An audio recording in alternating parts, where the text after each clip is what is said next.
Hi, my name's Juliet, and today I'm going to show you how to make a very simple subscribe graphic within Shotcut.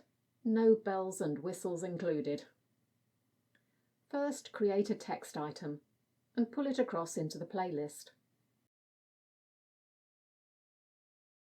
Then drag it onto the timeline.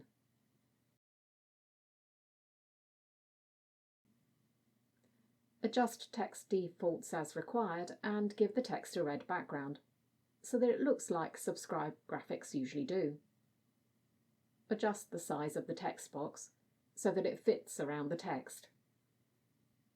Then animate it using the keyframe in the text simple box to pop in and out of the screen.